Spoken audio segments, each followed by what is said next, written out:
Hi everyone. Welcome to my channel. Please subscribe to upload more new crimes for you. Today the story about old parents' murder.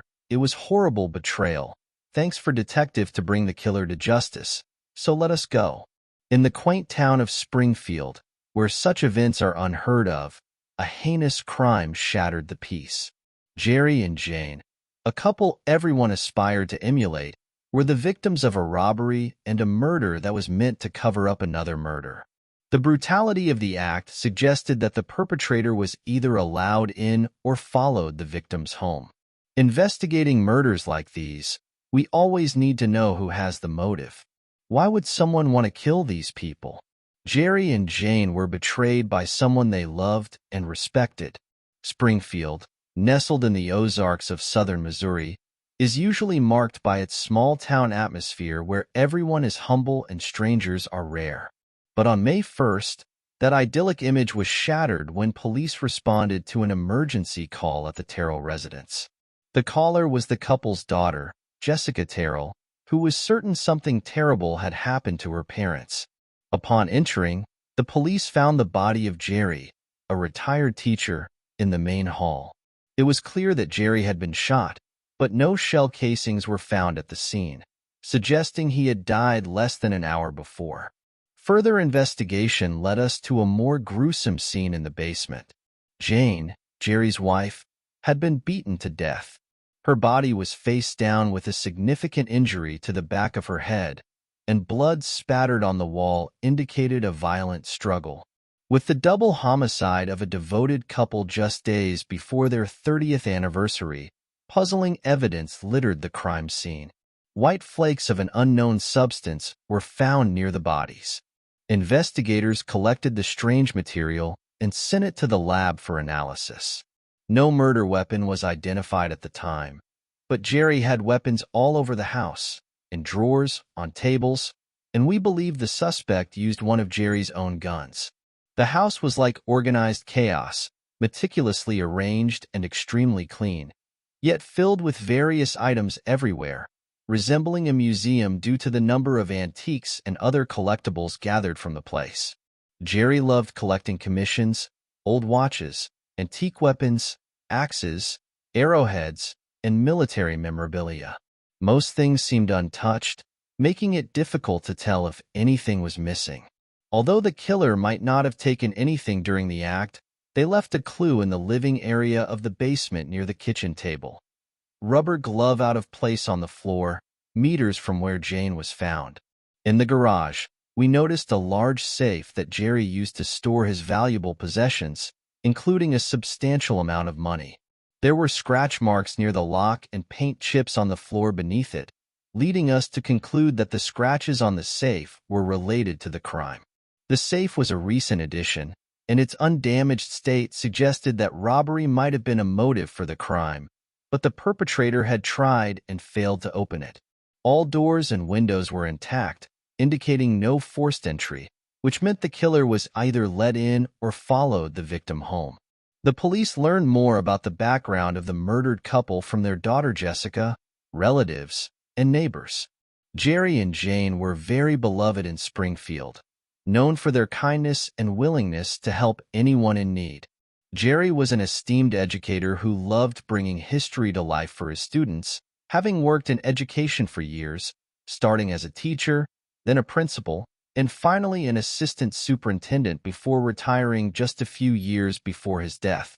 Jane had a passion for collecting various ceramic plates and similar items.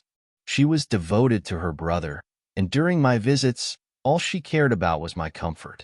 Jerry and Jane were close to their only daughter, Jessica, who is now engaged to Jason Moore. Despite living hundreds of kilometers away in Oklahoma City, where she works as a social worker, Jessica was in daily contact with her parents. Jerry and Jane Terrell were very private and rarely invited strangers into their home. According to investigators, whoever entered the house either had keys or was allowed in by Jerry and Jane. Only one person had keys to the house and knew what was inside: their daughter, Jessica Terrell. The investigators asked Jessica and Jason to come to the police station to provide their statements. We wanted to know what they knew and the information they could provide. At the same time, we wanted to place them in the story to see what they would say. The couple described how they decided to drive to Jessica's parents' house that morning. Jessica called me while I was at work on May 1st, expressing concern because she couldn't reach her parents. She used to talk to her mother daily while driving to work, and that didn't happen that morning. According to Jessica, it was out of character for her parents to ignore her calls. Since she lived hundreds of kilometers away from Springfield, Jessica called the local police to check on the house. When the police arrived, they knocked on the door and rang the bell, trying to get an answer, but to no avail. They searched outside the house and found nothing suspicious, no signs of vandalism, and no evidence of a break-in. I asked Jessica to forget about it, suggesting that her mother might be out in the garden or shopping and not to worry. But she insisted something was wrong and called me back minutes later, saying we really had to go there. We tried calling several times on our way, and my concern grew for their well-being. The couple arrived at Jerry and Jane's house on South Greenbrier Lane at 7 p.m. on May 1st. Jessica used her key to enter, as she was the only one, as far as I know, who could. She immediately noticed her parents' cars were inside, which shocked her greatly. She said it was impossible for their cars to be there without them trying to contact her, and she immediately feared the worst. When we were told her parents had been killed, I was very upset, as they were going to become my in-laws in a few months. When something like this happens, you don't know how to deal with it. When the police interrogated Jessica and Jason together, they wondered why they drove from Oklahoma to Springfield without entering the house. The investigators suspected that Jason and Jessica. The investigation into the brutal double homicide of retired teacher Jerry Terrell and his wife Jane in Springfield, Missouri, was intensifying. Their only daughter, 30-year-old Jessica, was the sole beneficiary of their considerable estate. In murder cases like this, it's crucial to determine who has the motive. Jessica had more motive than anyone else due to the significant inheritance she stood to gain upon her parents' death. 5 days after their initial statements, Jessica and her fiancé Jason were asked to return to the police station, but this time they were interviewed separately. The investigators needed to establish the couple's whereabouts on the night of Jerry and Jane's murder. They claimed they went to Pizza Hut around 5:30 p.m. and then returned home for the rest of the evening. Jason was questioned about his timeline and activities with Jessica on April 30th, the night of the crime in Oklahoma City, where they had gone out for pizza. The investigators probed Jason about his relationship with Jerry and Jane, as well as the large inheritance his fiancée was due to receive. At the end of Jason's interview, he was directly asked if he had any involvement in the murders. He insisted he had no ill intentions towards either of them and had a good relationship with both, giving him no reason to harm them. Jessica was next and was directly questioned about her relationship with her parents. When asked if there were any issues between her and her parents, she denied any problems, calling them the love of her life. When confronted with the fact that she was the sole beneficiary of her parents' vast estate, Jessica deflected suspicion from herself, stating that if she ever needed anything, all she had to do was call and ask. After hours of interrogation, the investigators wondered if Jessica and Jason were telling the truth. Their emotions seemed genuine, and they remained very cooperative throughout the investigation. However, the motive was undeniable, and Jessica was the only one with it. The rubber glove found at the scene was a crucial piece of evidence, and the investigators wanted DNA samples from as many people as possible to determine who had dropped or left the glove. Meanwhile, Jessica buried her parents in their hometown of Springfield, receiving support from friends and relatives. But rumors quickly spread, with some neighbors convinced that Jessica was eager to claim her large inheritance. In a small town, people talk, and there were whispers about Jessica's involvement in her parents' deaths. Jessica was set to marry within a year, and rumors suggested her parents were going to disinherit her, although her brother insisted they adored her and would ensure she received what she deserved. After the funeral, The DNA analysis results returned from the lab. There was no match. Neither Jason nor Jessica's DNA matched the sample extracted from the glove found at the crime scene. Moreover, no evidence linked them to the crime. The crime scene was thoroughly scanned for fingerprints, but none belonging to Jason or Jessica were found, nor were there any fingerprints that could serve as evidence. Investigators also confirmed that Jason and Jessica were in Oklahoma City when the crime occurred. Jessica had made several calls to her parents to check on them, which was verified to be true. Surveillance video from the restaurant corroborated their alibi, proving they were there at the specified time. With the evidence at hand, it was clear that Jason and Jessica had no part in the murders. The day I buried my parents was incredibly difficult, filled with a mix of emotions: sorrow, anger, fear, and I felt utterly lost. I later discovered that close friends, or those who were supposed to be friends, were saying that I was the murderer because I had the motive. My relatives were saying the same, which was hard to bear. I loved my parents dearly and still do. Not a day goes by without missing them, and I wish they were here. I would sacrifice anything to have them back. People say unbelievable things, but I wanted to continue searching for the real killer to bring justice for my parents. This is how these cases go. You start from the inside and work your way out until you reach the truth. Although the DNA results exonerated the engaged couple, they still provided a crucial clue. The results showed that an unknown male was the source of the DNA extracted. This information helped narrow down the search. We wanted to get more detailed information from people who were close to them, so we reached out to their closest friends and relatives. Everyone is a suspect in a case like this. I knew things would go this way, and I was a suspect. Larry was someone we needed to talk to for information.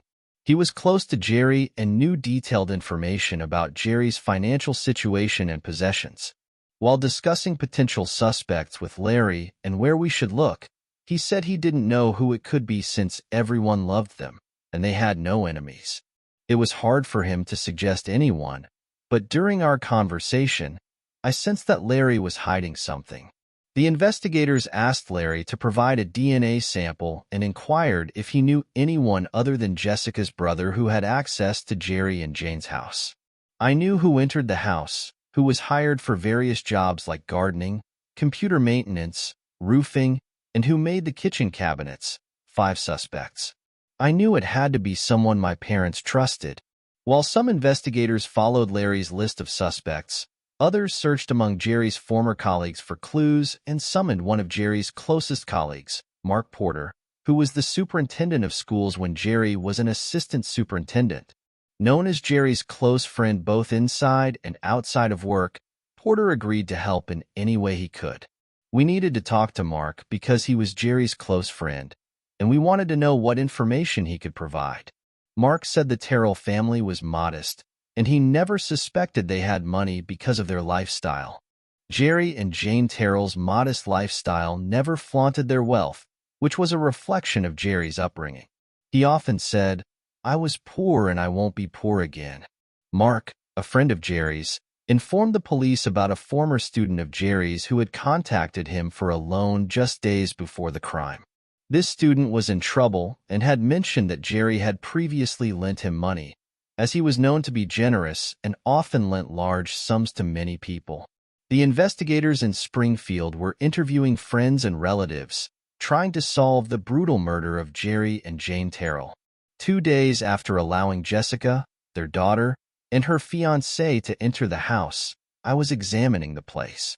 In the dining room, Jerry had displayed various items, including small ivory pieces and 3 seahorse tusks. One of the tusks, carved with the image of a ship from the 18th century, was about 15 to 20 centimeters long. It was clear that some items had been moved and something was missing. Jessica had been organizing the house, and it was evident that you couldn't move things around. We were told that Jane had been struck with an object, leading to the conclusion that the white flakes found at the crime scene could either be from the missing tusk or the one found broken. Following the information provided by Jason and Jessica about the missing tusks, Investigators linked the strange white flakes to the missing or broken tusk and identified one of the murder weapons. Jessica noticed something odd on her father's desk where he kept his rare coin collection. There were coffee cans filled with coins and other items he was either wrapping or preparing to ship and sell. Several cans were present, making it clear that one was missing. Her father kept meticulous records of his coin collection, and she found handwritten ledgers detailing every sale he made. The missing coin box was valued at approximately $50,000. The investigators developed a new theory. Whoever killed Jerry and Jane Terrell must have known the value of the missing items like the coins and knew they could be easily sold. Perhaps the mysterious student who had asked Jerry for a loan found a quicker way to get money, and things spiraled out of control. Jerry's friend, Mark Porter, revealed that Jerry conducted face-to-face sales with interested buyers across the country. He knew people in Chicago and Florida because he had asked Mark several times if he wanted to go there. Jerry would go to hotels to meet people and advertised in newspapers. After retiring, he expanded his business with silver and gold coins, buying raw silver and gold, and received calls from various locations in the state to meet those interested in buying what he had. Mark had warned him several times that it was dangerous work and that desperate people might harm him, especially since Jerry carried a weapon. The problem was that someone who intended to harm him could always be one step ahead, and the likelihood of ending up dead was very high. Perhaps Jerry met with one of the buyers who followed him home, robbed him, and ultimately killed him and his wife, Jane. Mark mentioned that Jerry had planned to travel to St. Louis for a deal he believed was worth $100,000 in gold, and Jerry intended to sell what he had for cash. This was supposed to happen on the Monday before the murders. It seemed Jerry Terrell might have put himself in a precarious situation by dealing with the wrong person. If that was the case, the chances of identifying the killer were slim. The police began searching for the secretive coin collector and the mysterious student who had asked Jerry for money. Everyone was desperate to find the person responsible for the crime. Mark Porter told the police that 2 days before his close friend Jerry's murder, Jerry was supposed to meet another coin collector at a hotel in St. Louis. The investigators started their search, hoping this would lead them to the killer. It wasn't a break-in, so the only other option was that someone from one of the silver or gold buying deals had followed Jerry home, held Jane hostage, and used her to gain entry into the house. Unfortunately, the investigators had few details about the mysterious plan to meet someone in St. Louis. Another lead collapsed after searching Jerry Terrell's phone records. They found no communication between Jerry and a former student who had asked for a loan. They investigated this information, but it led nowhere. There were no messages or anything to suggest that person had tried to reach Jerry. Because Jessica, Jerry, and Jane's daughter knew her father's inventory well, the investigators had detailed information about a box of coins missing from the crime scene. Jerry had $50,000 in coins, and since they were silver, they were valuable. He kept very precise records, which was fortunate because it allowed us to know what was missing. Jerry's ledger showed he was preparing to sell $100,000 worth of coins, leading us to look into more details about that information. This would be key to tracking the Terrell family's coins and the killer. In Springfield, there's a law that any transactions or business dealings with a pawn shop must be recorded in our database. If there are any stolen goods we're looking for, we can check the database to see if those items are listed. After searching the pawn shop database, investigators found a large quantity of coins had been sold at a shop the day after Jerry and Jane's bodies were discovered.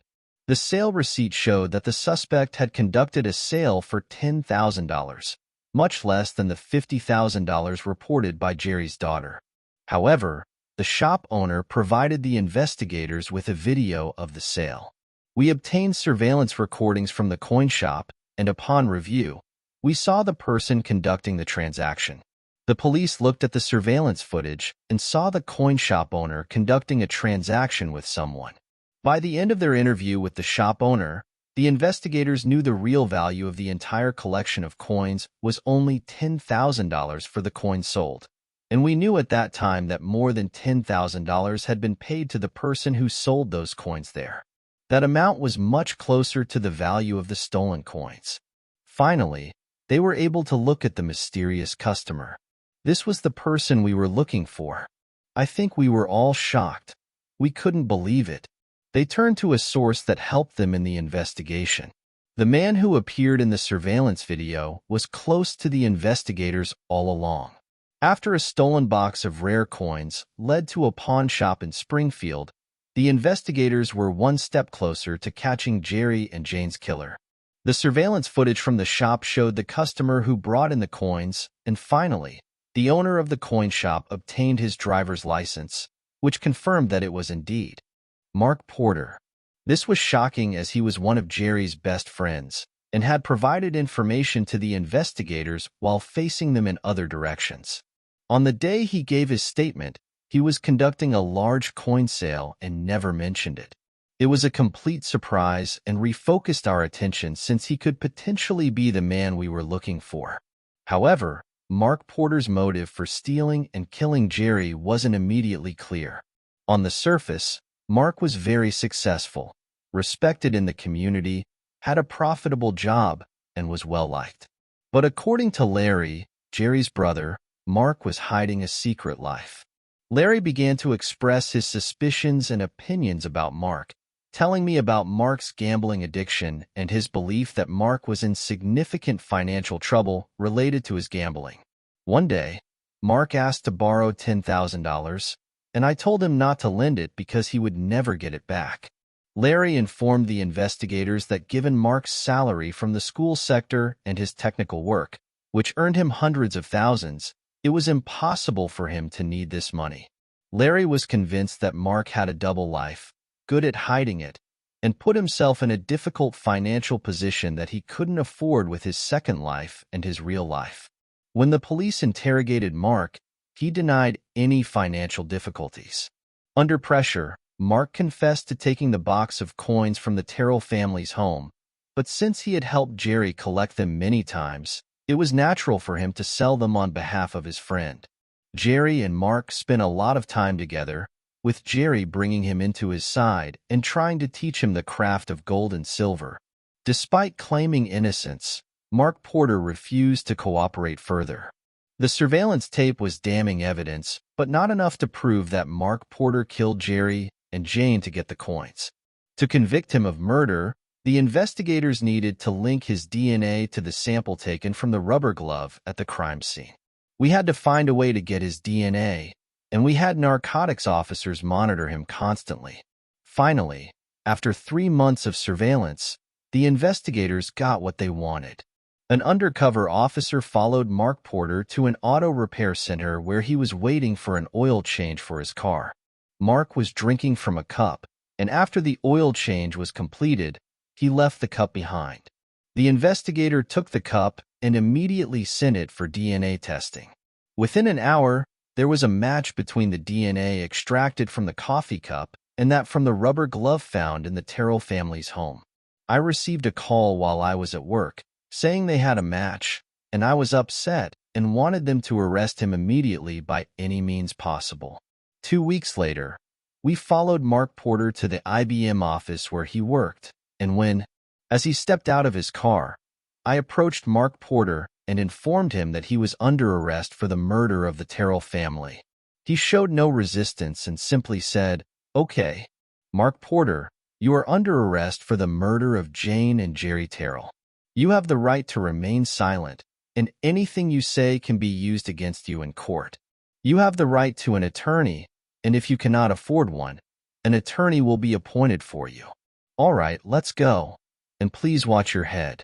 After obtaining a warrant to search his computer and review his financial records, it was discovered that Mark had asked Jerry for a large loan. A forensic computer data analyst found a message on Mark's account sent to Jerry, requesting a loan of $250,000. Mark was in complete despair.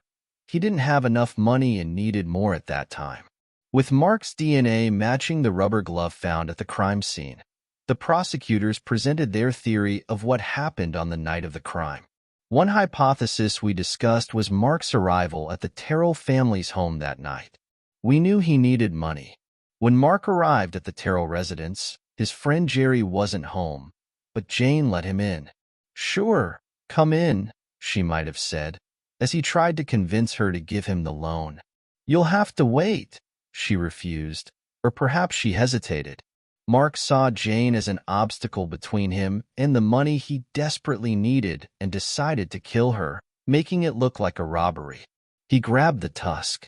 Based on the evidence we collected from the crime scene, we believe Jerry either interrupted Jane's murder or arrived shortly after. Mark heard Jerry enter and realized he had to finish what he started. What Mark Porter did was disgraceful and monstrous. It was violent. I'm not sure there's a suitable punishment for what he did. It's unbelievable that someone you know could do this to someone you love. Looking at the crime scene, what he did was very violent and cruel. He beat Jane, then shot Jerry, and beat him. When Mark couldn't open the safe in the garage, he took the coffee can filled with coins from Jerry's desk, intending to sell them quickly for cash. The murder weapon, the gun, and the missing ivory tusk were never found, possibly discarded in a landfill or somewhere in the town. On August 16th, Mark Porter pleaded guilty to 2 counts of second-degree murder to avoid the death penalty and was sentenced to life imprisonment for the murder of those parents. It was clear that I was the prime suspect and had the most to gain, but I was also the biggest loser. Mark was someone my parents trusted and had invited into their home many times. He was someone who had dinner with them and shared visits, doing things we do with friends. He was never the person they thought they knew. When Jessica married in Oklahoma City and I accompanied her to her husband, I couldn't replace my brother. He was a part of my life, and I don't know how to fix it. A wedding day is supposed to be the happiest day of your life, and it was a good day, but 2 people who were supposed to be there were missing. No matter how much one tries or how much love and support is shown, no one can replace parents.